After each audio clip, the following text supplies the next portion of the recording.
It's always fun to watch these award shows, but do you ever wonder how much pressure it is to look good on the red carpet?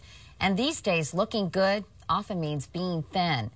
You may not be walking the red carpet. You could be walking to school, walking into the office, or walking into a store.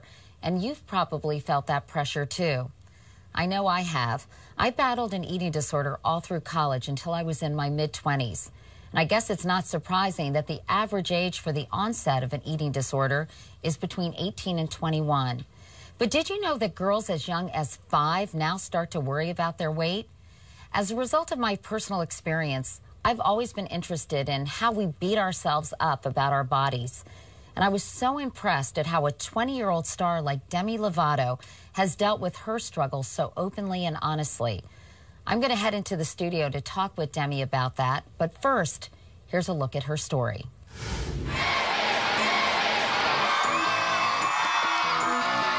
Just 20 years old, X Factor judge Demi Lovato is truly a comeback kid with her hit album and her new gig. I'm going to say yes.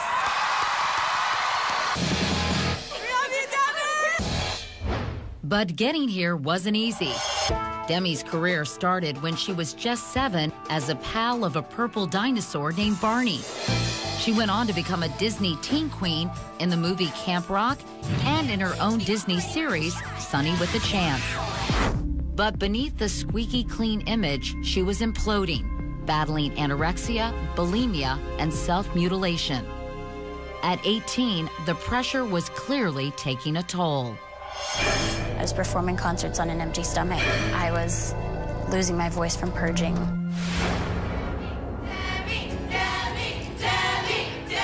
She's now become a voice for a generation of girls struggling with eating disorders and body image. Nice to meet you. Teaching her fans to embrace and celebrate who they are, just as Demi Lovato is learning to do. Please welcome Demi Lovato.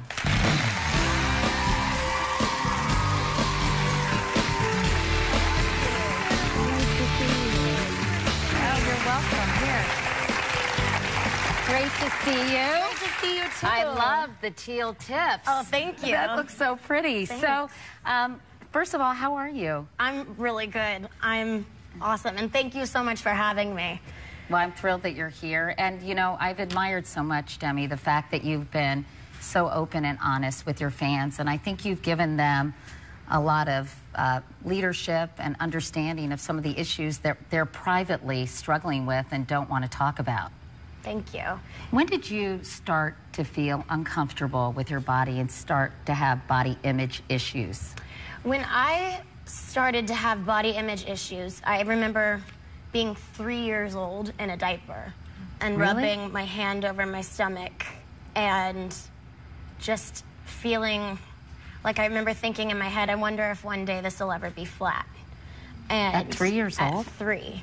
And it just continued. I always had self-confidence issues in my body and self-image problems. And I mean, it also didn't help that I had kids at school at such a young age that were really, really naturally thin. So I always felt like I was the bigger one of the group. And you, I know, initially started dealing with this by overeating. I read that you would eat, you know, make a pan of cookies and eat the entire tray. Yeah. And then you started doing more. You started starving yourself and binging and purging, so anorexia and bulimia. Did something specifically trigger those more serious behaviors in you, or when did that start? You know, it started when I was around 8 years old that I really started what we call it is binging, binge eating. I think that any eating disorder, some people, I believe, people have their different opinions on it, but I believe that I was born with it and that it was just gonna be there. You know, it runs in my my family, and it just is, it's just there. And I think that when you go through things that are traumatic that happen to you when you're little or at any time in your life, it can bring out the nasty behaviors that rise to the surface when you don't know how to stay in control or feel your emotions. So certain things trigger it or set it off, even though you might kind of have it internally anyway, in your view. Yes, I believe so. I feel like especially certain events in your life, or even just the way that your family dynamic is, it can definitely trigger your behaviors and your patterns. I know that girls would call you fat when you were just 12 years old, which was very hard. Here you were, this very successful young actress, and you were being kind of teased and berated at school, which was difficult for you, I know, and quite traumatic. Yes, I also like to raise the awareness about bullying because people, I think, don't realize how badly that verbal harassment and cyberbullying affects you. It played more of a toll on me than if I was physically abused in school. I kind of always said I wish that they had just hit me in the face and gotten it over with, because what they said to me sticks to me to this day. It affected me into the person that I am today. I was bullied, and they called me fat, and they called me horrible things, and the only way to get through it all was I left school and I started homeschooling. And I called my mom in a bathroom, like crying, and was like, you have to pick me up. Like, I have to get out of here. I can't take it anymore. What was it like for you to not eat or to overeat and purge? How did it make you feel? Was this a control thing? Yes, I think that it was definitely a control thing. And some people just don't want to feel the emotions that they have. I think a lot of it is like me just numbing myself out, so I didn't have to deal with certain problems or trauma or anything. I think that I just didn't want to feel, and that's pretty much what it was for me. I think also too is you get a physical high. Your body actually releases endorphins when you purge. So some people get addicted to the physical feeling of it. And you were doing it as many as 6 times a day? At one point, yes. I would throw up because I thought one glass of juice was gonna make me gain 5 pounds. So you would become very, very obsessive. Then other days you just wouldn't eat at all. Yes, there was a week too where I think I ate 2 meals in 1 week. How much did being in the entertainment business play a role in the pressure you felt to look a certain way? Obviously I felt like I had these issues way before I became in the spotlight, but I think that it definitely amplified things because your life is under a microscope. I was listening to commenters on blog sites that were saying, oh, she looks fat in this outfit or whatever, and I put that pressure on myself. Well, I can't imagine what that's like, being criticized all the time for everything. Oh, I do. But so much so, especially at such a young age, before you even have an understanding of your self-worth and that it's a lot more than just your external packaging, right? Or even your body. I mean, I was going through puberty. My body was changing, and I didn't like the fact that I was gaining weight, and what are curves? I don't understand. It's difficult for young girls with eating disorders around that time because their body's changing into a woman, basically.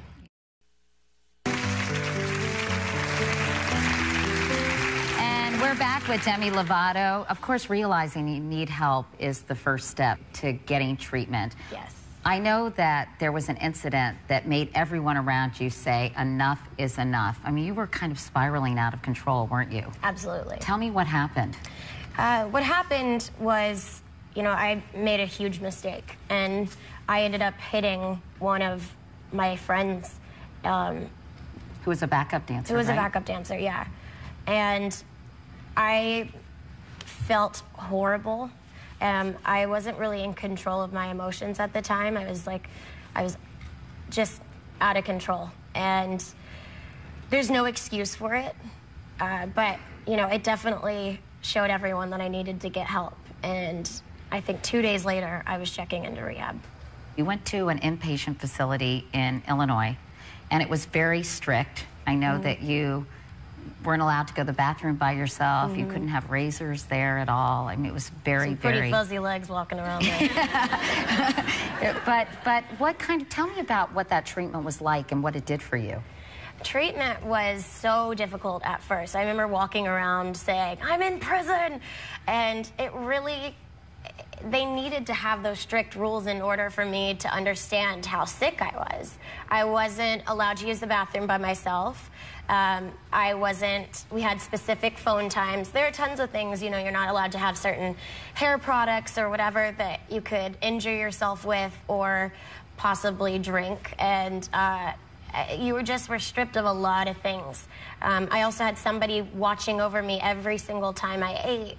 And if I didn't finish what was on my plate, and oftentimes I would cry because I physically couldn't stomach it.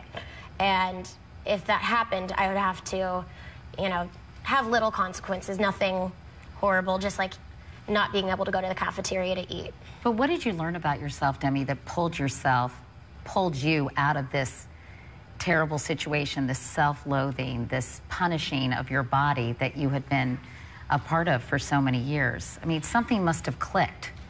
What I think clicked is it didn't even happen necessarily when I went to treatment. I still dealt with severe body image issues throughout, I guess throughout the past 2 years, and I think it recently clicked.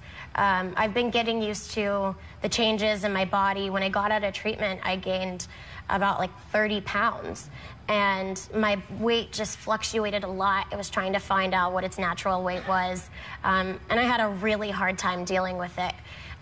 But, you know, I think that I've gotten to a comfortable place now. Obviously, I'm still going to deal with it for the rest of my life, but I'm at a good place right now. I like that you say you're a curvy girl. And you really have embraced that and kind of become comfortable with your body type, which isn't, you know, tall and lithe, you know, and you're fine with it.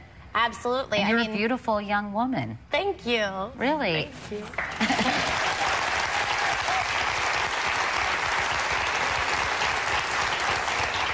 I think the only way to really accept yourself is to say, you know what, God, I'm giving it to you, or, you know, whatever you feel like gives you that power. But it's just surrendering and saying, I can't do this to my body anymore. I'm going to let my body be what it is naturally supposed to be. And to focus on health instead of thinness, right? Yeah, definitely. I know Mike Baer is an internationally known crisis and recovery advisor. He's also Demi's recovery manager. Mike, how difficult is it to get over an eating disorder like this?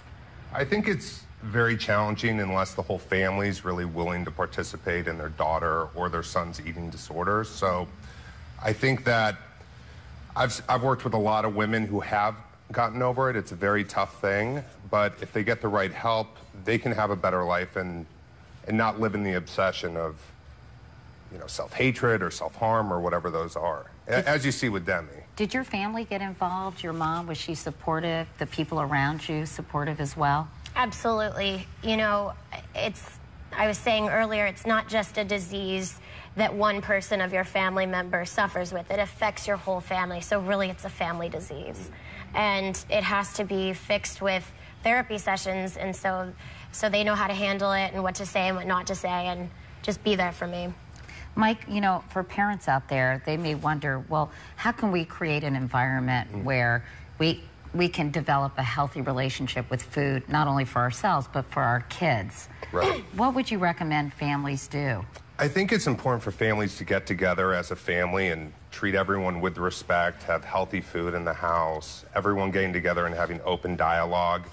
I think it's important that parents don't criticize their daughters about what they eat or what they don't eat. And, you know, that's one thing in a household that may be really controlling or out of control, is they don't have the choice of even what they get to eat.